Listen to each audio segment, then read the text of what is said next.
Good morning, and thanks for joining me for Rise and Crime, your morning caffeine hit all about crime. I'm Mama Jules, and it's an update-heavy episode for this Thursday. We have an update to the potential serial killer in Portland case that I brought you back on June 8th, as well as an update already to the Gilgo Four case that I just talked about on Monday. And we'll end with a missing persons case that needs the public's help. So let's jump on in. In a joint press release issued by the Multnomah County District Attorney's Office, 9 different law enforcement agencies said links have been established between the cases of 4 murdered women. The women that have been linked together are 22-year-old Kristen Smith, 24-year-old Charity Lynn Perry, 31-year-old Bridget Ramsey, and 22-year-old Ashley Reel. Now, all 4 were found along the sides of roads or in wooded areas within a 100-mile radius of Portland in a 4-month period spanning from February to May of this year. Now, despite linking the cases together, police have yet to arrest the person that they believe connects the 4 victims. In a statement, the DA's office said that no charges have been filed against anyone in connection with the 4 deaths, and that investigators have interviewed multiple people in connection with the cases, and they've identified at least one person of interest that is linked to all 4 of the murdered women. Now, I told you about these women, plus 2 others, back in June, and at that time, police were firm in a statement saying that there was no reason to believe that the 6 cases were connected. They also warned the public against drawing conclusions about a potential serial killer. Now, according to the press release back in June, police said, in their words, "It is common investigative practice, whether it's retail theft, robbery, sexual assault, or murder cases, to consider possible connections to other cases, both in and out of our jurisdiction." They also asked that members of the community learn the facts about these cases before sharing speculation.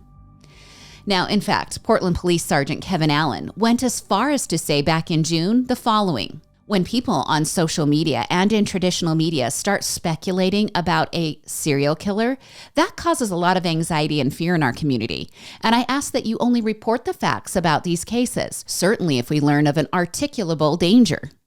Yeah, how's that word? Articulable. An articulable danger, we will notify the public about it. That is not the case here. So that was their stance just about a month and a half ago. Now, the new joint press release maintains that there is still no threat to the public. And this could be because local media outlets are reporting they know who the suspect is and that the man is in custody for other charges.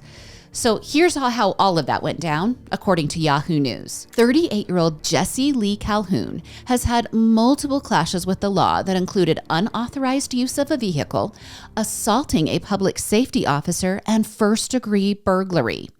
Those 3 charges happened in 2019 when a SWAT team attempted to arrest Calhoun at his home. He resisted the arrest by choking a police canine and repeatedly kicking an officer. He was also arrested in 2018 for possession of meth, several guns, and more than 500 rounds of ammunition. Now, he can't have the guns because he has a previous felony, so that's why he was arrested back then. Now, Calhoun was supposed to be in prison until June of 2022, but he was released under an order by then-Governor Kate Brown that granted clemency to certain offenders. With that law, he served only a few months before being released in July of 2021. Well, elections mean changes, and newly elected Governor Tina Kotek revoked Calhoun's clemency, and he was placed back in prison on July 6th. And this does seem to be the only prisoner of the nearly 1,000 released by Governor Brown that has had their clemency revoked. And I think it's a fair conclusion that she was working with the combined agencies on getting this guy off the streets. Now, when his clemency was revoked, Calhoun didn't go easy. And I guess some habits die hard. But instead of choking the police canine, this time he plunged into the Willamette River trying to escape. And officers eventually subdued him, and after moving through a couple of different jails, being held on a parole violation, the clemency was revoked and he was placed in the Snake River State Prison near the Idaho and Oregon border. Now, Governor Brown did release a statement that reads in her words, I am absolutely horrified for the victims, their families, and all those who have experienced this loss. Now, as of the recording of this podcast, Calhoun has not been charged with the 4 murders, so I'll keep you updated on those pending charges. But let's revisit who these 4 women are and how they were found. Now, Kristen Smith of Gresham, Oregon, was found in a wooded area in the Pleasant Valley neighborhood on February 19th. She'd been missing since mid-December of 2022. Now, her cause and manner of death were ruled undetermined by the medical examiner. Kristen's mother, Melissa, has been fighting for answers since Kristen went missing. And if you go to her Facebook page, you can get posts where she's talking about how she's anxiously awaiting for answers about Calhoun. And early on in the investigation into her daughter's death, Melissa was adamant that Kristen was murdered, saying that she just knew in her mama heart. Okay, Ashley Real. She disappeared after she was last seen at a Portland Burger King on March 27th. And Ashley was found by a fisherman in a heavily wooded area in Eagle Creek on May 7th. Now, her father expressed how relieved he was that Ashley's case is moving forward, and that if Calhoun is the person who killed Ashley, that means other women might not suffer what Ashley did. Posts on social media indicate that Kristen and Ashley were also familiar with each other, and some say friends, but in my digging, maybe acquaintances would be a more accurate term. Now, Charity Perry was found in a culvert in Ainsworth State Park on April 24th. Her mother and 2 younger siblings are mourning the loss of their beloved daughter and sister. And Bridget Webster, well, she was found on April 30th in Polk County. Now, Charity and Bridget share similar personal histories and were known to frequent the same areas, including a specific area in downtown Portland known for open-air fentanyl dealing. And all of that is according to the Daily Mail. Now remember, 2 other women were murdered in this area, and we should be looking for answers for them, along with the 4 that I just mentioned. Joanna Speaks, who was found in a rural area of Clark County, Washington, was inside a barn, and she was murdered according to law enforcement. So that's a little bit different. Other ones, they haven't even declared via the autopsy, like the manner of death or things like that. This one is specific. She is declared murdered. And some reports say her body was moved to the barn after her death. Now, Joanna went missing in late March, and she was discovered on April 8th. And the medical examiner ruled she died of blunt force trauma to her head. Now, the 6th victim, she's an unidentified Native American woman, and she's estimated to be between the ages of 25 and 40. She has black, medium-length hair, and she's just over 5 feet tall and weighs somewhere around 135 pounds. She has 2 large scars on her left lower leg. And other identifying marks include a black music note tattoo on the upper left side of her chest and a Buddha tattoo on her upper right back. Now, she was wearing a green long sleeve shirt, a black and white zip-up jacket, jeans, and black and white Adidas cleats. She did have jewelry on when she was found, which is important because they're making the assumption there she wasn't killed trying to rob her or steal things.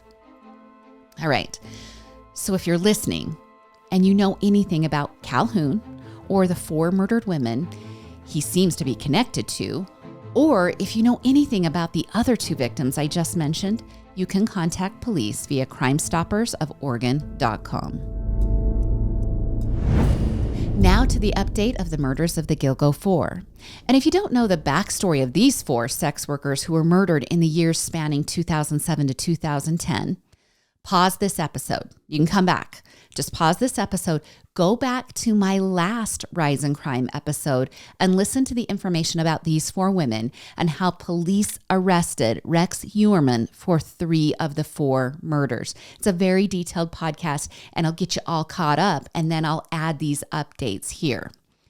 Okay, as always, let's recognize the women that were viciously murdered first.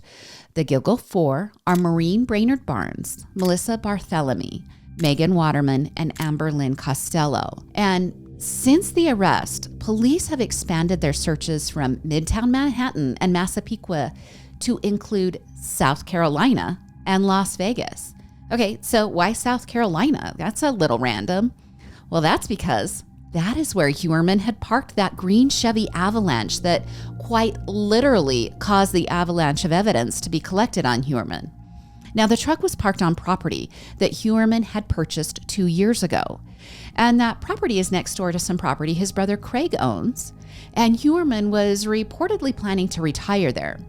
It was that green truck that Emerson was driving when he visited Amber Costello for sex services at her apartment.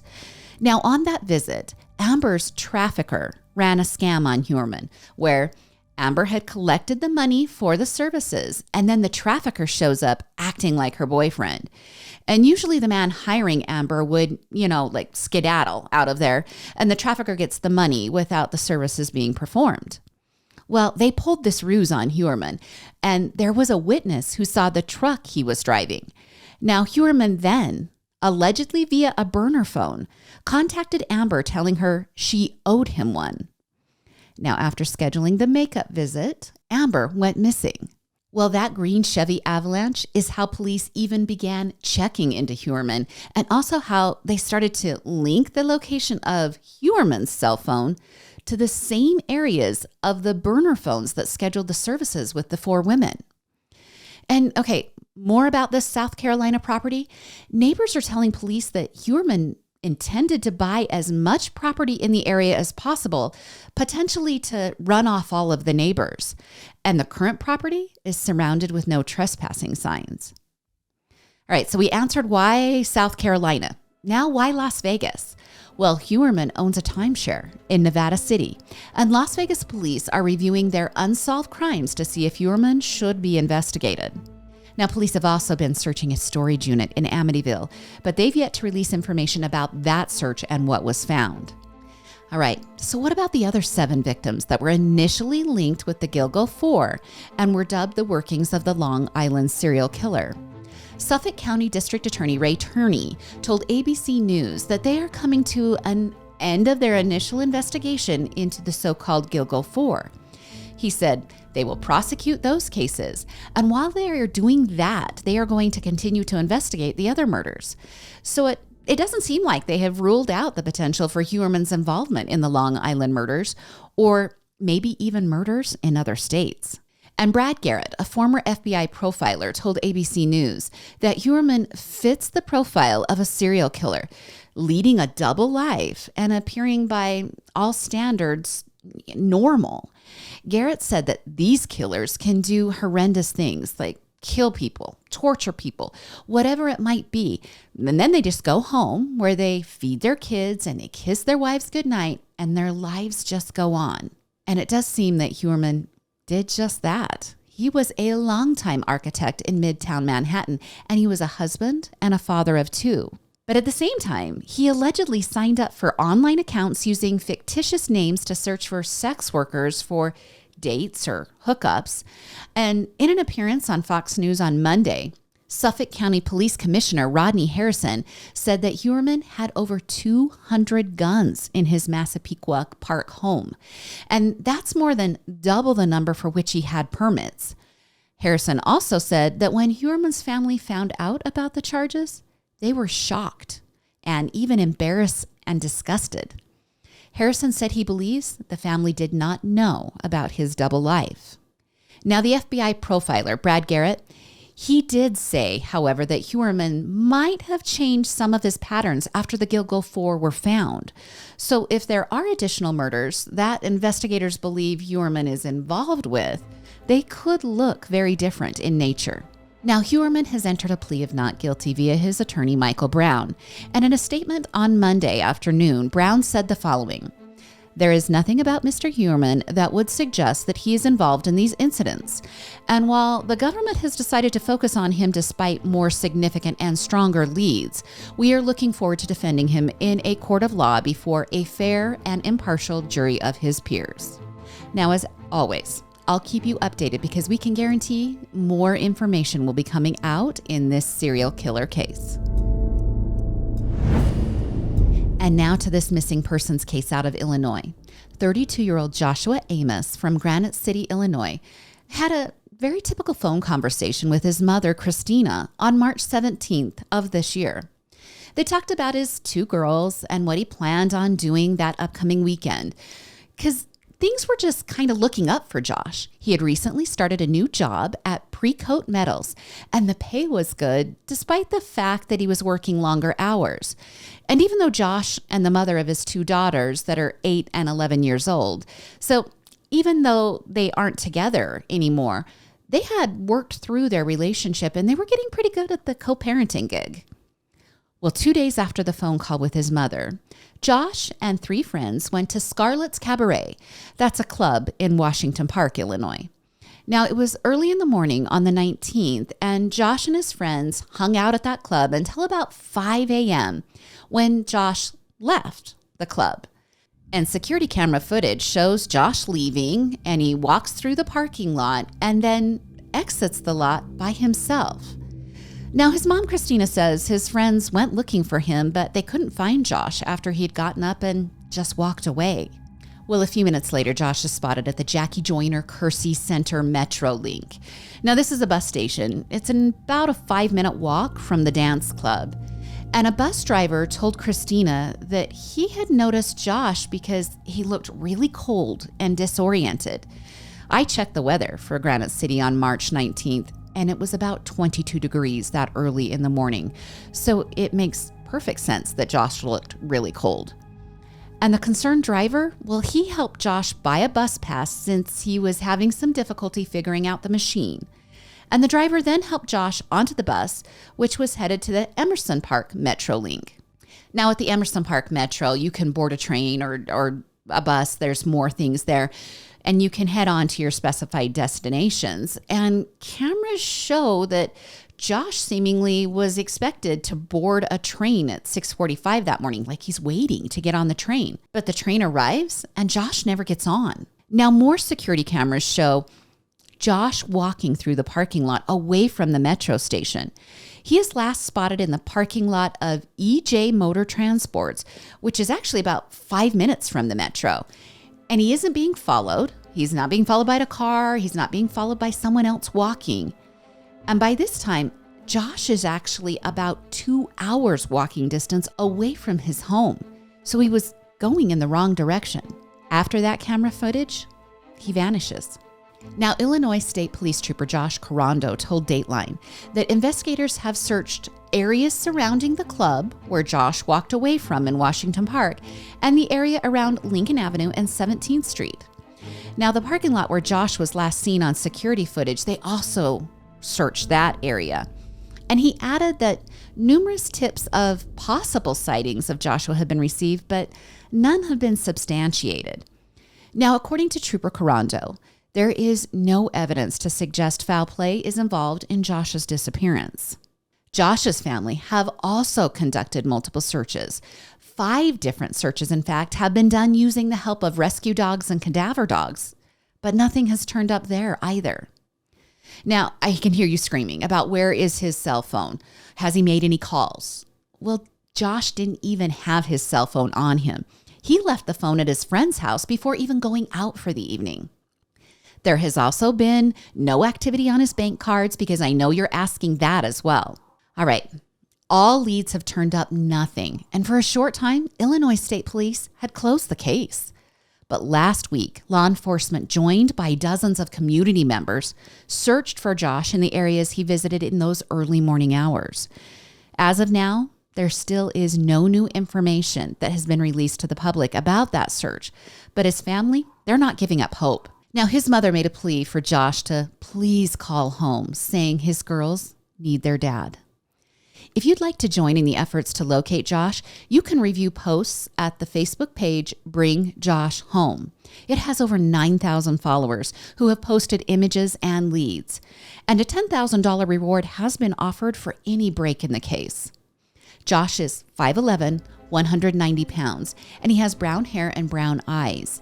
He was last seen wearing blue jeans, a light gray long-sleeve crew neck shirt, and black Adidas tennis shoes. He has several tattoos, including his daughter's names, Bella and Mia, on his chest, and a Chinese symbol on his right bicep. Now, according to Christina, Due to some lower back pain, he has a very distinctive walk. Anyone with information about Josh's disappearance is asked to call Washington Park Police Department at 618-874-0115. All right, you guys, that's your Thursday edition of Rise and Crime. If you're loving this content, please leave me a 5-star review on either Apple or Spotify. And you can always check in with me on YouTube, Instagram, and TikTok. Join me again on Monday for more morning crime news. I'm Mama Jules, and keep safe out there.